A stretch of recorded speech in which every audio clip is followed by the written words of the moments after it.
like we used to think sex tapes were like the most crazy, scary things. I remember like going to my friend Lisa's house in Beverly Hills to literally to screen the sex tape of Tommy Lee and Pamela Anderson. Like we were so excited. And like, you know, Diane Keaton I mean, people came to Lisa's house to watch this screening of this sex tape.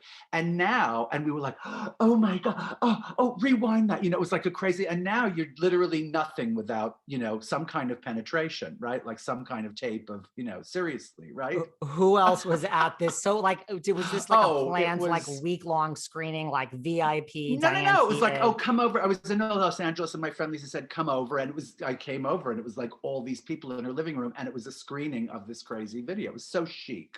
Who was It was a there? chic Diane moment. I'm not Keaton. going to, well, yes, for instance, but Jim Brooks there were a few people there. Trust me, there was some people at this party. Yeah. To I've watch the never screening. seen that sex tape. You should. Tommy Lee is very inspiring.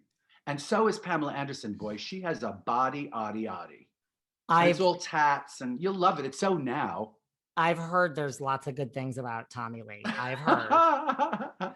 Well, their son is in The Hills. The Hills New Beginnings. This new, yeah. Ooh, Brandon Thomas Lee. It's on its second season. Yeah.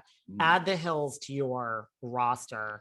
But yeah, that's interesting. I didn't realize, I mean, I didn't even think about that as being right. You walk in with a camera crew.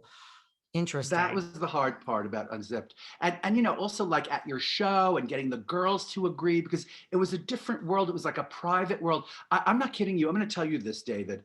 Like, you know, like it took us a minute, my generation, to figure out what the hell was going on with like red carpets. You know, like red carpets weren't a thing. Like it was the paparazzi. They would like run after a real celebrity would be like run after. They would not seek out, you would not get your publicist to call and say, oh, you know, they're going to be at that restaurant, send the paparazzi like they do now.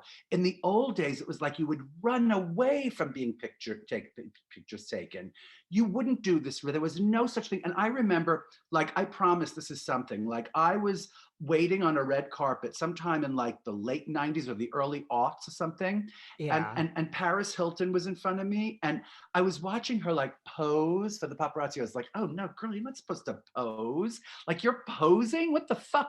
And then, and she was right because the pictures were heaven. I mean, she was literally like working the light source, you know, and posing for these pictures. And I was like, oh darling, that's the opposite of what you're supposed to be like hiding. You go inside the back way if you're really Madonna, you know, you go in the back way, you know, seriously.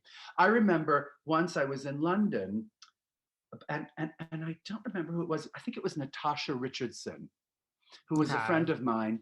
And I remember like, I was at the Ivy having dinner with like all these cool people. Like, I swear to you, it was, the fabulous person who plays, anyway, so, and suddenly Natasha's there with Liam, I guess, right, having dinner at the Ivy. And we were like, how did they get in? And they came through the back because they didn't want their picture taken. You know what I mean? That is, hello, yes. That is thumbs up. Now, when you saw the pictures of Paris after, when you thought she was making for you like, I stand corrected? I stand corrected. I'm sorry. She's right.